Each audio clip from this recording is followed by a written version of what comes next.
everybody! I'm back. It's Alethea Thomas. Welcome to my channel. I hope that you are enjoying your summer so far, and it has been absolutely fantastic. We've had a lovely summer so far, and it's just sunny and hot all the time. So forgive me for not having more coverage all over here. It's hot. And yeah, I'm just dealing with it. In fact, I'm probably maybe halfway through this video going to throw my hair up or something like that because it's just very warm. It is early in the morning right now. I have my beverage and I'm so happy to have coffee this morning. I really need it. It's been kind of rough sleeping lately because it has been so hot. So I hope that everyone's okay, trying to stay cool wherever you are. Please forgive the state of my face right now. I went to pick up the dog yesterday from the groomers, and he was so excited when he saw me. He leaped up and punched me right in the face with his trimmed fingernail, his trimmed toenails, and clawed the heck out of me. And so I have a cut now that's running from there, but it'll be fine. It's not a bad cut. It's not going to scar. It's going to be just fine. Anyway, again, welcome to my channel. If you like books, bookish things, and, just general talking about books, blathering on, sometimes about whatever I feel like blathering on about, then you're in the right place. So I hope you enjoy. Today, we are going to talk about books and what books are my favorite. GoodReads says... And, this is not 100% accurate because I don't think I've logged every single book that I have ever read. So take that with a gigantic grain of salt. GoodReads says that I've read 300 books. So I wanted to share with you guys what my top 10 favorite books are. Now, these are going to be any book. It's going to be fiction. It's going to be nonfiction. Just any book that I have really, really loved in my experience, growing up and, becoming an adult and now into my adulthood, what I've really enjoyed over that period of time. So I hope that you are excited to go on this little journey with me, and we will get started here in just a second. All right, let's go ahead and get started. So I'm going to do a top 10 list, but I am going to include 2 honorable mentions really fast. And I absolutely like these books. They're not yet in my top 10, maybe because enough time hasn't passed. Maybe I haven't, read enough broadly yet. And maybe they haven't just solidified their place in my mind yet. So keep that in mind with these. But they're really good books. It surprised me when I read them. And I read them both fairly recently. So that's probably the other thing. They both surprised me, and I read them both very recently, so I just don't have them categorized yet in my own mind. You kind of have to sit and let these things digest for a while before they become truly a favorite. So the first one that's the honorable mention is Wuthering Heights. And I will say, when I was looking at my GoodReads, I actually gave this 3 stars because I had been upset with it. And I had sat down and I didn't like it after the first reading. And I was just like, man, I can't get behind this book. I cannot get behind these characters. There's too much violence. There's, too much just abuse going on, neglect, all of that kind of thing. But there's really more to the story than that, and then the characters' troubles and all of that. It's a ghost story in a way. It's an oddly told story. The narrator is not reliable. And also the narrator has their own interests at heart, and it's kind of intriguing how it's being told in that unreliable way. It's a really intriguing story, and it sits with you for a while after you do get through it the first time. And I want to go and read it again. So I'm probably going to read it again very soon, probably in September or October. I haven't figured that out yet, but I want to reread it. This deserves a reread. The writing is very good. I think the Bronte sisters all have a very good writing style. I still have to read the third sister. I've read both Emily and Charlotte. and I do need to read the third sister's works. But all of them are really good, and you can get them in these really cool Chiltern editions, so that's a bonus. But anyway, Wuthering Heights, and after the second read, I'm probably going to change my rating on GoodReads, and you know, it might become a favorite because it's really good. I enjoyed it a lot. Those over there. My next honorable mention, because I just finished it and it's really good, and now I have 2 copies of it because I found one in a little free book bin. So I have this nice paperback copy of Rebecca. When I saw this in the little free book bin, I was like, holy crap! So I grabbed it up right away, and I'm happy because I mean, I had a copy on Kindle, but that belonged to the library, so it's got to go back to the library, unfortunately. And they got it from Half Price Books. What do you know? But now I have my own copy that I can, you know, highlight and annotate into now. And I'm probably going to reread this one again pretty soon anyway, because it is so good. I enjoyed it a lot. And then I do also have this nice leather bound edition, and it's a really just a pretty book to have on the shelf, so I'm glad I have this one. And I may start collecting more of these kind of nicer leather bound books, because you can usually get whole sets at Half Price Books, you know, for a couple $100 if you want like a set of a specific type of book. And this is the International Collectors Library edition. So it's really cool. But the story itself, Rebecca, is just a great story. I enjoyed every minute of it. It was cozy. It was exciting. It was a romance. It was a thriller. I mean, it was all of these things. It was a whodunit. It went all over the place, but it was a cohesive story. And it kept you intrigued the whole time. And you do find out the whole truth. And then the ending, man, the ending is just so unbelievably good. And you're almost like, I cannot believe it ended that way. And I wanted more of the story after I read it.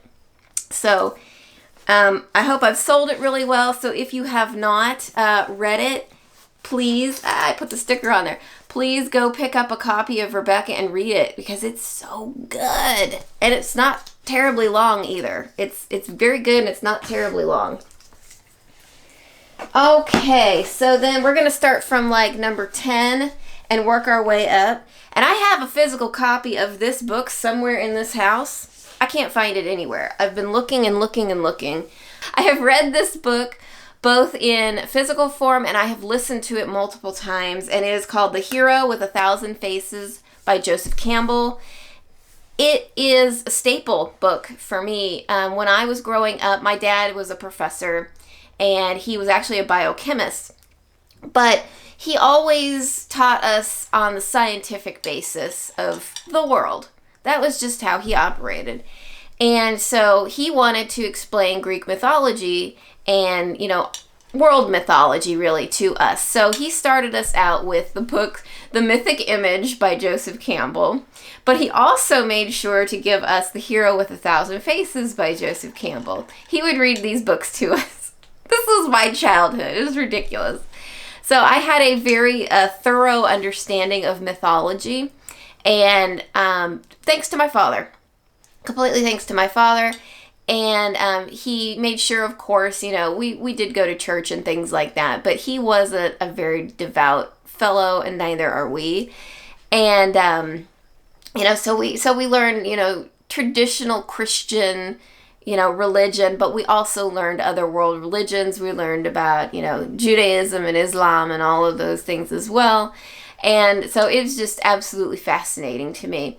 But The Hero with 1,000 Faces was probably the best book I read out of all of that material, and I loved it so much, and I've reread it and re-listened to it multiple times because it is the story of the hero and the history of the story of the hero. So whenever you read, especially one of those coming-of-age stories or an adventure story where the hero has to accomplish a task, it's all based on this hero myth that the hero starts off and, he's guided by someone wise. So, Luke Skywalker is often the prime example of this.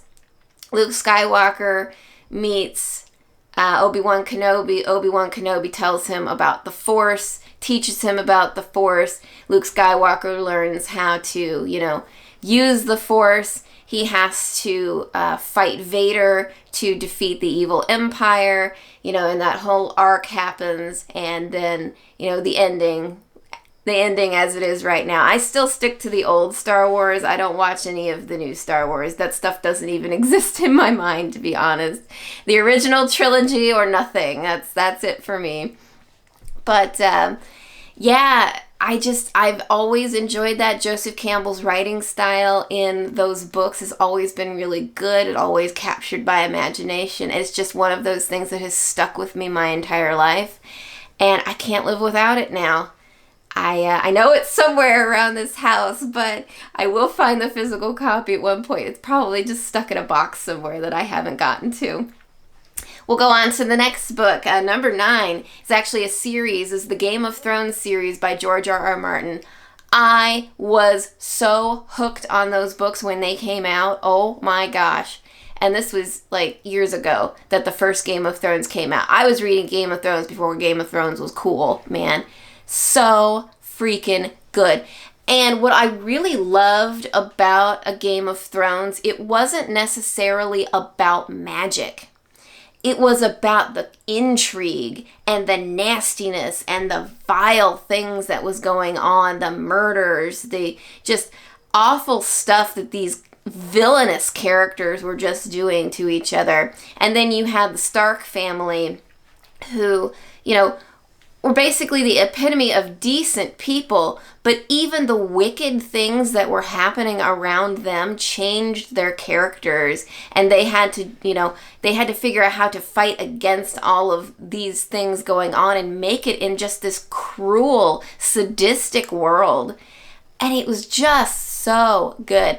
I have to say, Cersei Lannister is probably my favorite character in all of that. She's just so evil and wicked, and I love it. And she gets her comeuppance. That's probably the best part of it. And of course, everybody loves Jon Snow. I adore Jon Snow. When we left with the cliffhanger when Jon Snow was dead, oh my God, I couldn't live. I had to find out if Jon Snow was alive. It was so bad. But yeah, George R.R. Martin put me through so many ups and downs with so many characters, and I was for sure thinking to myself, he's going to kill off every single one that I love. That's just how it's going to be. I just love those books. Absolutely love those books. Tywin Lannister was just an evil, horrible man. Cersei, evil, horrible woman. Jaime, in the show, Jaime kind of redeemed himself a little bit, but I'm pretty sure in the books he's never really redeemed. I have to remember. It's been a few years since I read the last book that he put out. Just in the Game of Thrones series. Of course, everybody loves Tyrion Lannister. I love Tyrion Lannister. He's got the best lines in the entire book. He's so witty. He's just absolutely wonderful and just brilliant. Tyrion Lannister is a brilliant character. Overcomes his obstacles because he is a dwarf, and you root for Tyrion the whole time pretty much. At least I did. I completely rooted for Tyrion. Daenerys, Daenerys is a cool character. She really is a cool character, but she wasn't like my favorite character at all. But, sometimes when you get to Dany's chapters, especially I think it was like in the second or third book, and they were just wandering through the desert the whole time, that got real boring. But otherwise, it was fine. That was totally fine. But anyway, A Game of Thrones, definitely on my top 10, and I put that whole series at number 9. Number 8 is The Mists of Avalon by Marion Zimmer Bradley. I read The Mists of Avalon in a kind of crucial point of my life when I was trying to figure out what in the world I even want to do with my life. I had no idea at one point. I had just graduated college, and I was trying to figure out what I was going to do. Do I go look for a job? Do I keep going to school? I was in this very limbo-y sort of place at that point. And I was reading The Mists of Avalon, and I feel like that book got me through the worst, most confusing point in my existence, because I was able to sit down and not think about it. I could just completely give myself over to those books. They're brilliantly written. The story is so romantic. It's so beautiful. There are parts of it that are a little bit violent. It's just an all-around absolutely wonderful book, and it's something you can completely lose yourself in. So I tell you, go pick up The Mists of Avalon. The entire series is absolutely brilliant. It's been a really long time since I read it, so that's really all I have to say on it right now. So number 7 on my top list is Marie Antoinette, The Journey by Antonia Fraser. This was also a little bit after the time that I needed to really figure out what I was going to do with my life. Because, I had just gotten out of, I think I had just started graduate school maybe when I picked this one up.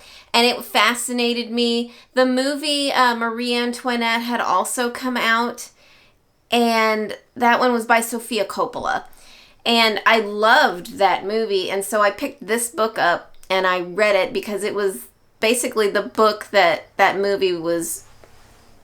Most of the research, I think, came out of this book for that movie. And I really loved that movie. There was a lot of critical dislike of that movie for various reasons.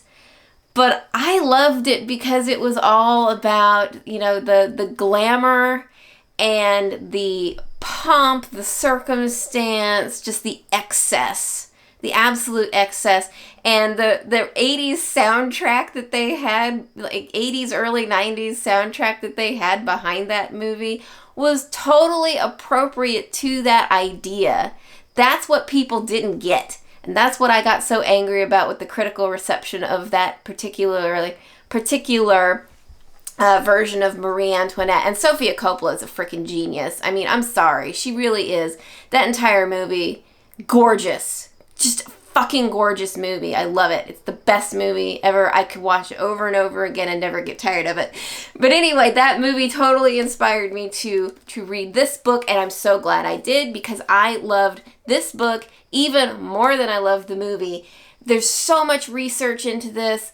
Marie Antoinette had a fascinating life, absolutely fascinating life, totally brought up into this system of monarchy, and was a German princess, basically just given to the French to marry off to Louis what was it? One of the Louis, anyway. He was the great-grandson of Louis the 16th, or the 15th? 16th, something like that. But anyway, she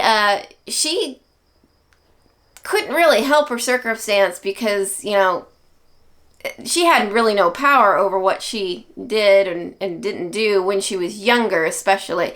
As she grew older and became the Queen of France, though, she was just sort of ignorant of the world at large. People were taking care of things around her. She was just living her life, and probably living a really good stinking life. And then in the end, we all know what happened to poor Marie Antoinette. But there was a lot of really good research into that here, a lot of interesting stuff to read about as far as like her life goes, the jewelry, the clothing, the balls, just all of the things that was going on in court life is in this book. Antonia Fraser did an excellent job, and she wrote a really compelling narrative as well. So I encourage anybody, if you are at all interested in French history or monarchical history, definitely read Marie Antoinette, The Journey. It is well worth the read. The next book is another series, And this series has been with me a very long time. Again, my father, being professorial and all that, he used to read us books all the time. So one of the books that he read to us pretty often, and he, for a long time, I remember, and I'm going to just include The Hobbit in this as well, because, you know, The Hobbit really is a part of the Lord of the Rings series. So I think he went in order like this. He read The Hobbit to us first, and then he read all of the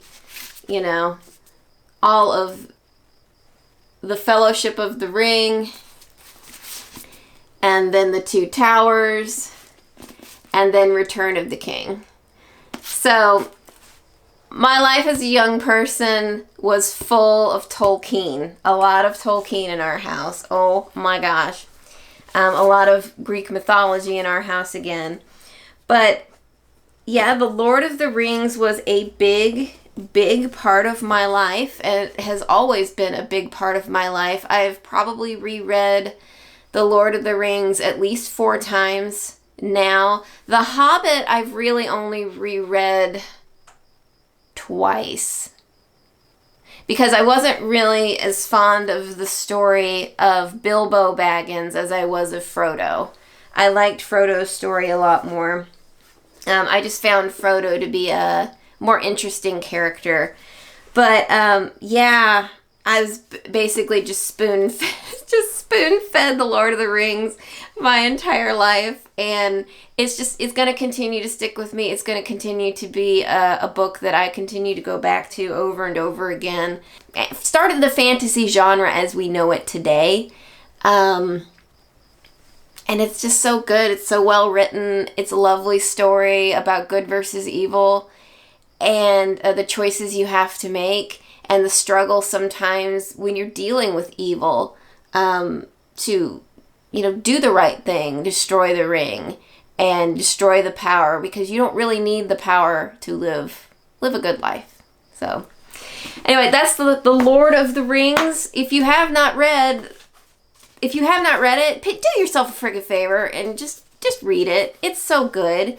The Hobbit is good. I have not really picked up, I tried to pick up a long time ago the Silmarillion, and I couldn't get into it for some reason. I wasn't really that interested in the history of Middle-earth itself. But it's really cool if you are really into the lore of Middle-earth, I've heard. But if you want a good story of good versus evil set in a fantasy world, read the trilogy, and, also read The Hobbit. You could read The Hobbit first. It's probably the best way to do it. The Hobbit first, and then Lord of the Rings trilogy. And that's probably how I'd do it if I didn't know anything about it. But yeah, I have always been touched by Lord of the Rings in one way or another. And I've always wanted to be an elf because of it. I wanted to be Galadriel and be an elf. So we'll go on to my number 5. And this one, very different than the rest. And I really should have a copy of this. I don't know why I don't own a copy of this. Is My Life in France by Julia Child. Kind of an odd pick, I know, but again, this was a book that I read kind of during this limbo period of my life that was very important piece of my existence, trying to figure out what I was going to do with my life. And Julia Child's book, it's a lot about really finding yourself, finding your inspiration. She lived in France with her husband. They were working like in a war correspondence office or something like that. And this was after the Second World War, I believe. And they were enjoying living together in France. And she started going to these cooking classes. And then she started going to the actual official chef school. And this wasn't, her goal was never to actually start this cooking empire that she ended up on top of, she just wanted to learn to cook delicious food because she was eating all of this delicious French food, and she wanted to learn how to make it so she could go home and, you know, keep making this food. Well, she ended up teaching, you know, how to cook this food to other people. So it's just a really interesting story of why they were there, what she did while she was there, what she learned, and then ultimately what she did with all of that knowledge. It's just a well-written story. The backdrop of France is just so nice. It was soothing. There's no stakes in the book. It was just a nice story, a lovely story. And I encourage anybody who just wants something kind of low stakes and cozy, read My Life in France by Julia Child. Oh my God, it's probably the most relaxing book I've ever read. It's so good. And I don't know why right now, but I'm getting really worked up over it. It was a difficult time in my life, probably. That's why I get worked up over it. It's such a beautiful book, though. It's so good. Just read Julia Child's My Life in France. It's so good. Number 4 was The Old Man and the Sea by Ernest Hemingway. And I am on the lookout now for a nice physical copy of it. I think I'll probably end up getting this in a paperback form of some kind, and also some kind of a hardback. I'm thinking about maybe getting a collection of Hemingway in hardback. I kind of like to have everything together if I can get it that way. But I'm looking forward to reading more Hemingway for sure. The Old Man and the Sea, I did a review on that. I will try and link it here somewhere. And it's very affecting. It's very emotional.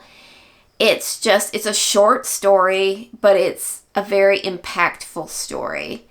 And if you have not read The Old Man and the Sea, you really should read it. There is a reason why they, sometimes in English classes want you to read Hemingway, because it's very good, and it's a very good story, and I think a very good message. It's all about perseverance and a struggle, and you might lose in the end, but honestly the struggle itself is worth it, and it's character building.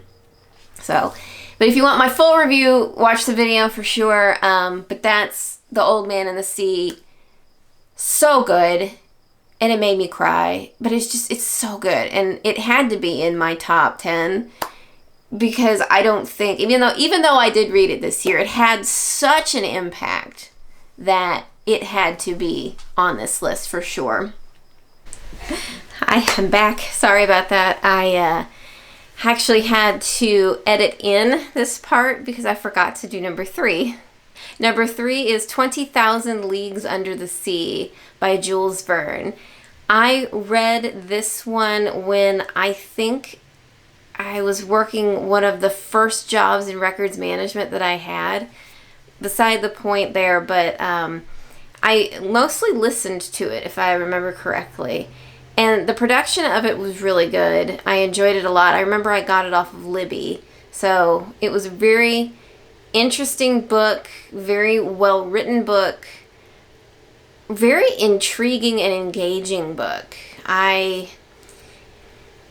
Even while I was working, I just wanted to stop and listen to the descriptions of the ocean in it, of the flora in the ocean, the fauna in the ocean, and the descriptions of it were just amazing, and it felt like you were there almost. It was really an incredible book.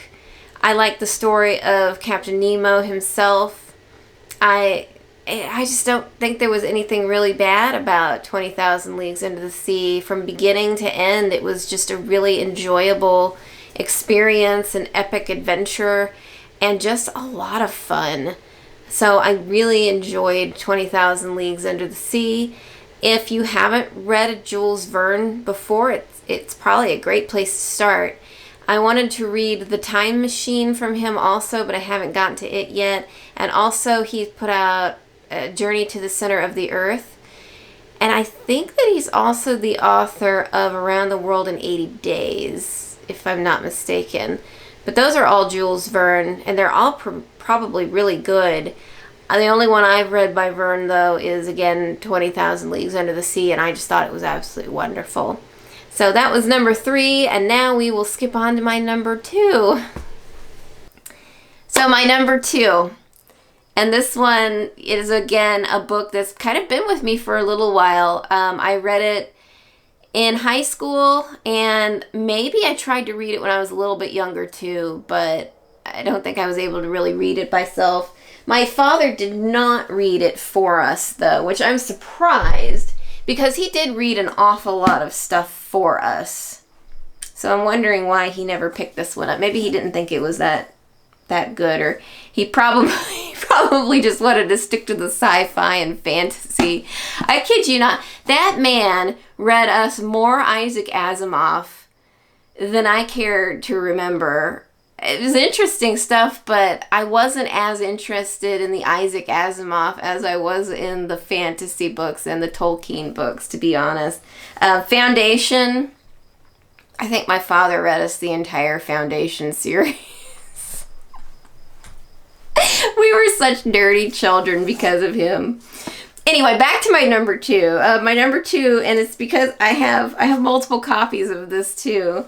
But Louisa May Alcott's Little Women, especially the first half of Little Women, really, really good. So this is a UK edition. It's a Chiltern edition, so it has just Little Women in it. Whereas this edition, this is the Penguin, what are these called? The Penguin Library, Penguin Classics. Yeah, these are the Penguin cloth-bound classics.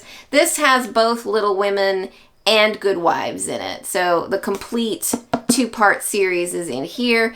Louisa May Alcott also wrote other books with these characters. I think Joe's Boys is one of them, and I don't remember the rest of them. But there are more books in the series that includes these characters.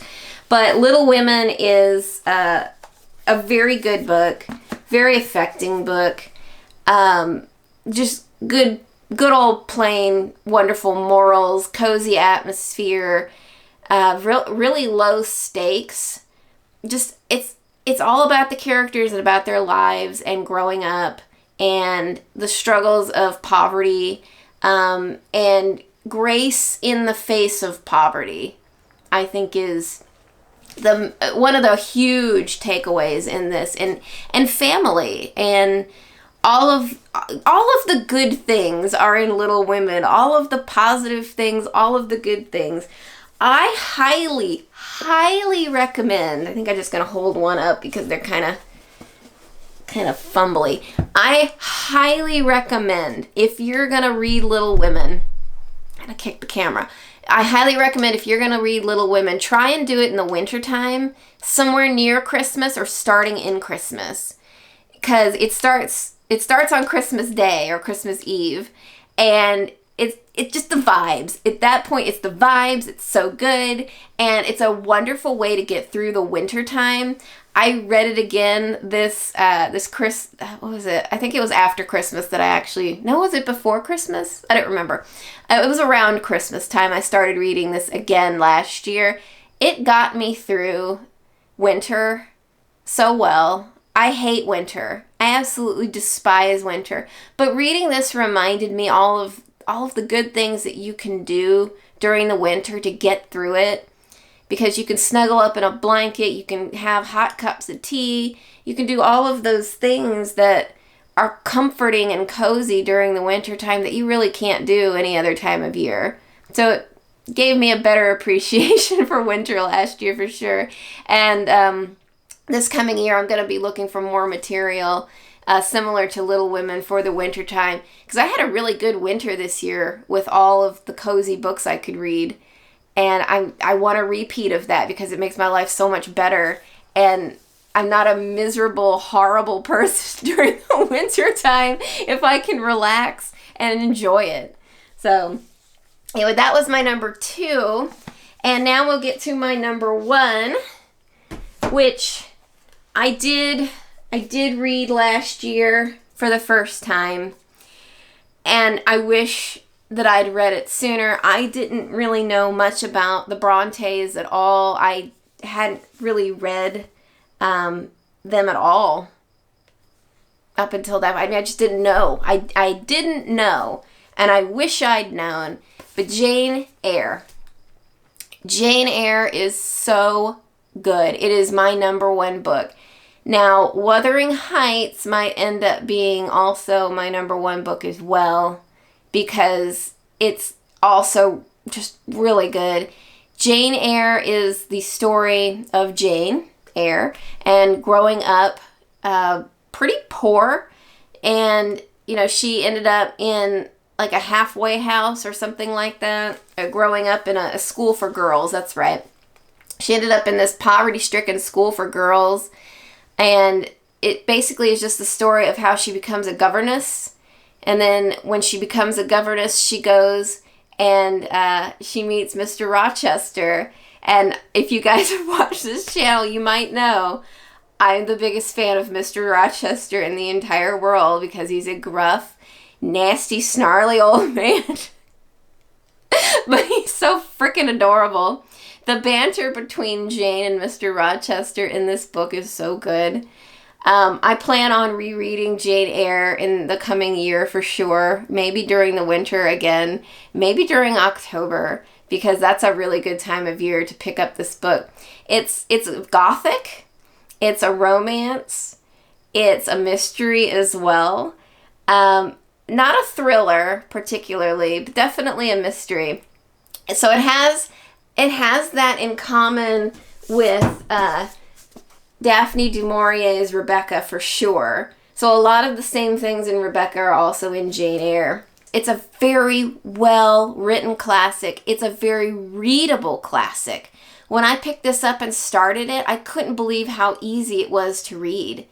When you sometimes approach older material, at least this is how I feel anyway, it's like, oh no, am I going to understand the language? Are they using older English here at all? Are they using terms that I'm not going to understand? It wasn't like that at all. It was extremely readable and so good. And so I cannot wait to read this again. It's a beautiful book. If you haven't read Jane Eyre, please do yourself a favor and read Jane Eyre. It might not be your favorite, but it's sure gonna be my favorite for like a long, long time, and maybe forever. I don't know yet. But anyway, those are my favorite books. All of my favorite books. And I hope that you have enjoyed this one. My tastes may change over the next few years. I am trying to read more and more and, broaden my horizons. That was the entire goal of this BookTube channel, was to become more well-read and read more material, because I think it's very important to do that, not only like educationally, but, also culturally, for sure. The more you read, the more you know. That's just how it is. I think I'm going to wrap it up now. Thank you so much again for watching this video. If you like this content, please feel free to like and subscribe. We're trying to grow our community here, and I would really, really appreciate it. So I hope that you guys are enjoying your lovely summer. I hope you're not too hot, because it's just absolutely sweltering here in the Midwest. And it's only going to get hotter because, we're nearing the end of June here. It's only going to get hotter. When it gets to August, I'm probably going to melt. That's probably what's going to happen.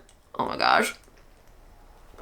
Anyway, thanks again so much, and you guys have a wonderful, wonderful day. Bye-bye.